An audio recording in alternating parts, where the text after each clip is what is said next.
Inflation has ticked down for the September quarter, but it may not be enough to prevent a rate rise on Melbourne Cup Day. The cost of living rose 5.4% year on year. That's down from 6% in the June quarter. Joining me now is the Deputy Nationals Leader Perin Davey. With the rate rise, according to the economists I've spoken to on the program today, they think it's untenable for the RBA not to lift rates, given what they've said. How is it going to be received in your electorate? Not well at all. And I normally like a punt on Melbourne Cup Day. I'm not a big gambler, but I'm really struggling this year to, do I bet on a horse or do I bet on what the RBA are going to do? Because I think it's going to be a surer bet what the RBA do. It will not go down well. I filled my car up on the weekend. I'm paying over $2.20 for diesel. We saw in the figures today, petrol has gone up 4.2% in the quarter.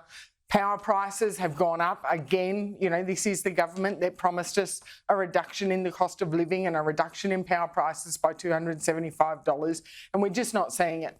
We keep seeing increases in the cost of living, and when you whack on top of that an extra rate rise, another hit to the mortgage belt, people are really feeling the pain. This is what Peter Dutton had to say earlier. I want to get your thoughts on this, but have a listen to what the opposition leader said.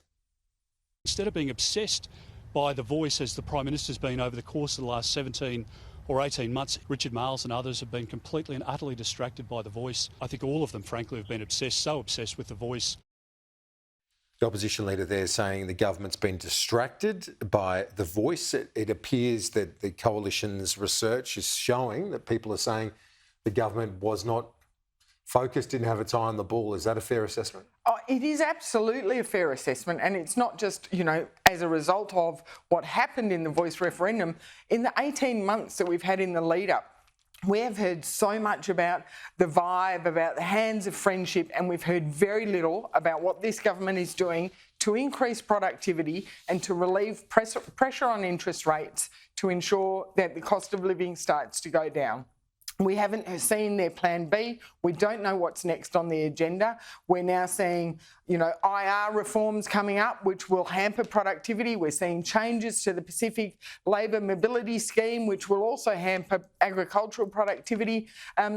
We just keep having bricks put on our head rather than being able to lift our productivity, lift the pressure on interest rates, and actually start to see a bit of relief on the horizon. It has been for months and months the number one issue, cost of living. The government says it's doing what it can in terms of rent, childcare, power bills. Do you accept that it would be bad economic policy to, say, reduce the fuel excise temporarily? Well, one of the problems we've seen with this government and what they keep doing, what they say they're doing to relieve pressure and their childcare subsidies, the electricity rebates, but all that is doing is actually increasing the pressure on inflation because it isn't being matched by increases in productivity at all. And it's just sort of holding back the pain.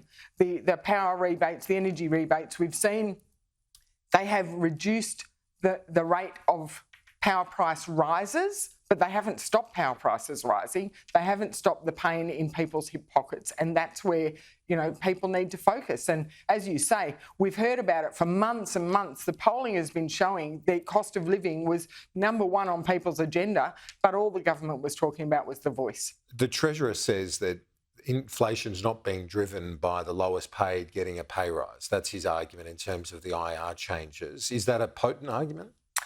I don't think people are focused on that. They're not focused on pay rises right now. What they want is relief. They want relief at the grocery store. They want relief at the petrol bowser, and they certainly want relief in their household bills and their power bills. That's what people are telling me. The Prime Minister's in Washington. They've got the big state dinner tomorrow, our time. Is this a good thing for Australia to have the PM there and getting the red carpet treatment from the US President? Well, I mean, certainly it's a very important diplomatic exercise for the Prime Minister to go over there. And, you know, I welcome some of the announcements he's made, the partnership with Microsoft and increasing focus on us getting our critical minerals industries going. But it is also needs to be taken with caution. And what next? I'm surprised that he's focusing on this trip but not seeking to visit Israel, as the Israeli ambassador called for today, and as others have called for, and as other world leaders have done. The Prime Minister's prioritising gala dinners over human rights. You don't think it'd get in the way in Israel? They've obviously got bigger priorities right now. Well, I mean, when you've got the Israeli ambassador saying they would welcome a trip, I think it would be legitimate. Joe Biden did it. Rishi Sunak did it. He doesn't need to spend long there, but he just needs to show support and solidarity against terrorists. Deputy Nationals Leader Perin Davey, appreciate your time. We'll talk to you soon. Thank you.